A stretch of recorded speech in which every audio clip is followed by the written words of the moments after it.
Hey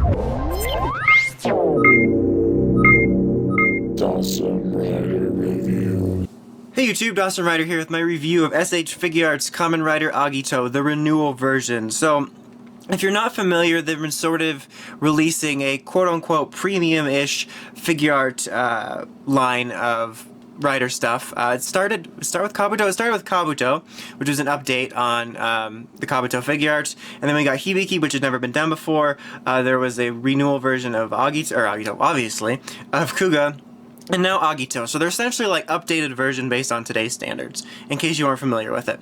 But anyway, let's go ahead and take a quick look at the box as we usually do. If you are a mumbler, you should just not review things like me. If you're not familiar with it, the new packaging is actually pretty neat. It's roughly a little bit like, you know, shorter this way, width-wise, than the regular figuarts packaging, but it's a bit thicker and it feels like a bit more premium. You see the name there on the side, it says Master Rider Agito. I don't know why they haven't just nixed it to common for all of the pre-decayed stuff, but whatever. And then there's a really cool sort of grainy shot of the rider here on the front. So it's a very nice packaging. It definitely feels premium. Per usual, you have pictures of like the poses and stuff, and on the inside, you know, you open it up and there's accessories and all that stuff. So it's a pretty nice packaging that definitely differentiates it. Accessories wise, he doesn't come with too much. I guess there's that old classic joke of he got Agito'd, but Agito really doesn't need a lot because he's a hand-to-hand fighter in this form, and there's really not much more you could give him beyond what he gets. You get like 4 sets of hands. You have the traditional closed fists, which are on him when you get him, and then you have like completely open fists, just sort of a generically posed hand, and then like a sort of holding, like almost holding things hand, I guess you would call it. So he really doesn't need too much more. I suppose the only thing that he could use is maybe a hand to better ride the Machine Tornado, which they didn't do a renewal version of that. But still, it's like there's really not much to complain about.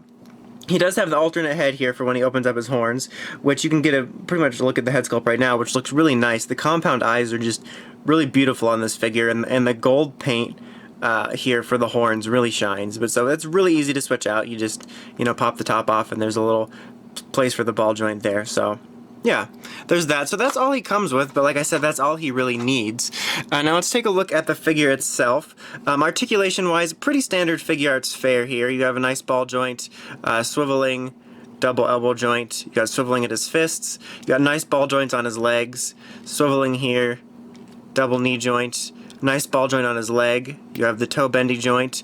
You have articulation here at his waist and chest. The chest one, I guess, is a smidge hindered a little just because of the giant chest plate. And then, of course, his head and neck articulation.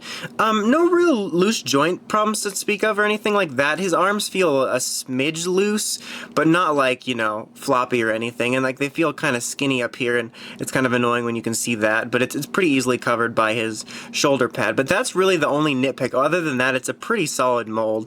And if you can see here, detail-wise, I think he looks absolutely gorgeous. You already pretty much saw the head sculpt without, you know, the horns just being retracted. It's pretty much the same exact thing, but it's really well done. Like I said, the compound eyes look good, the gold paint looks good. Proportion-wise, it looks quite excellent. I'll do a quick comparison in a minute to the old version of Agito, which I actually really liked as a figure, and I still don't think it's a terrible figure, but this is like where you can definitely see the update in terms of the head proportions definitely being more in line with what the show looks like. It's got a really nice matte finish to it as well. And then like the chest armor as well, I think it bulks out a lot more to be more accurate to the show. The gold paint again looks really nice. You got the compound chest piece here, the matte finish, the silver paint, everything just looks really good.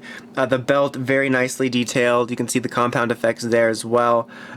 Just overall very nicely detailed. The matte finish really makes a nice difference in terms of giving it that rider suit feel to it. Look at those buns though. That was weird.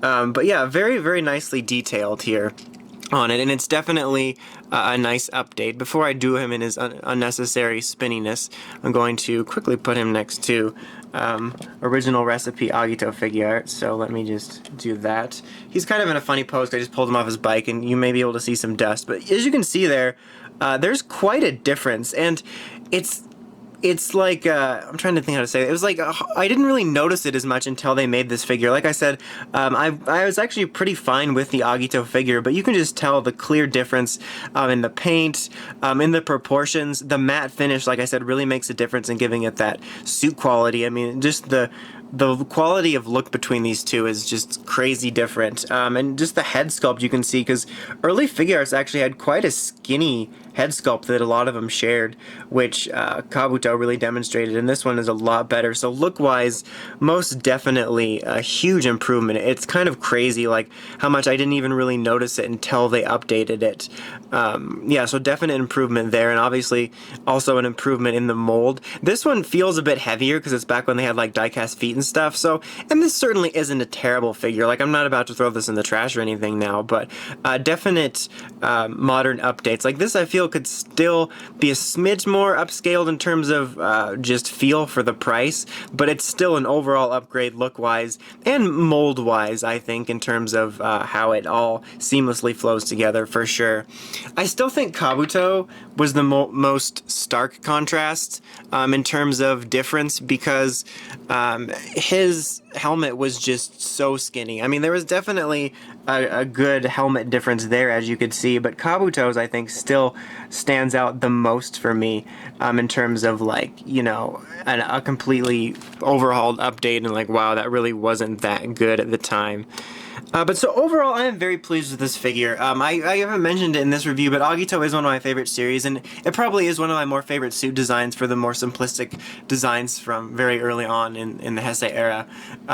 But I really like Agito's suit. I think this is a fantastic representation of it. Like I said, the details look excellent, the proportions are very well done, the mold is solid, so if you're looking for an Agito figure, I definitely recommend picking this up over the other one. I'm sure the other one's price will drop wherever you can find them, because that's kind of what's happening, but definitely go for this one if you're looking for a good Agito figure. It's definitely worth the upgrade if you're a huge Agito fan. Until next time, make sure you check out the Crazy Podcast at writersrangersrambles.com. Until next time, it's Awesome Writer, signing out.